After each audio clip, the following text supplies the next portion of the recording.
অরণ্যকুমার চক্রবর্তী ও গৌরীবালা দাসের জারদ সন্তান ছিলেন শেখ মুজিবুর রহমান। 2 বছর বয়স পর্যন্ত শেখ মুজিবের নাম ছিল দেবদাস চক্রবর্তী।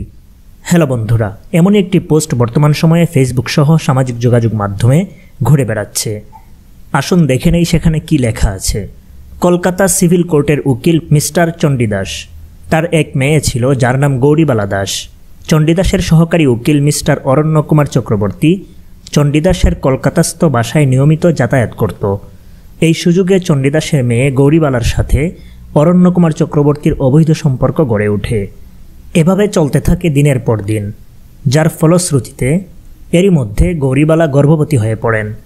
গৌরীবালা যখন বুঝতে পারলেন তিনি গর্ভবতী হয়েছেন, তখন গৌরীবালা অরণ্যকুমার চক্রবর্তীকে তাকে বিয়ে করার জন্য চাপ দেন। অরণ্যকুমার চক্রবর্তী ইহাতে রাজি না হয়ে অবৈধ সম্পর্কের কথাও অস্বীকার করেন। এদিকে চণ্ডীদাস বিষয়টি জানার পর চিন্তিত হয়ে পড়েন। এরই মধ্যে 1920 সালের 12ই ডিসেম্বর গৌরীবালা একটি পুত্র সন্তান জন্ম দেন। তার নাম রাখা হয় দেবদাস চক্রবর্তী।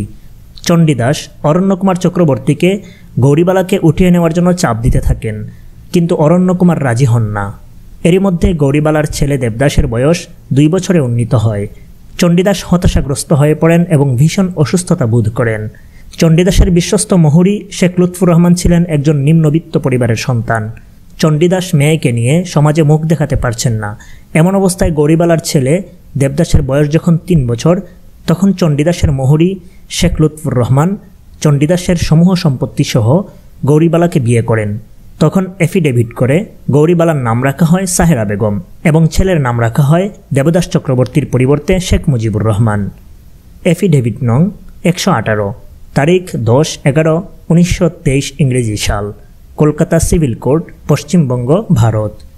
সাক্ষী নাম্বার 1 জনাব আব্দুর রহমান সাফায়াত, কোর্ট দারোগা, কলিকাতা, থানা এবং পোস্ট ভান্ডারিয়া, সাবেক জেলা, বরিশাল। সাক্ষী নং 2 শ্রী অনিল কুমার, কোর্ট দারোগা, সাবেক জেলা, বরিশাল। হ্যালো বন্ধুরা, ইতিহাস সম্পর্কে আপনাদের যতটুকু ধারণা আছে সে অনুযায়ী এই পোস্টটি কি সত্য নাকি মিথ্যা, আপনাদের কাছে কি মনে হয় অবশ্যই কমেন্টে জানিয়ে দিন। ধন্যবাদ।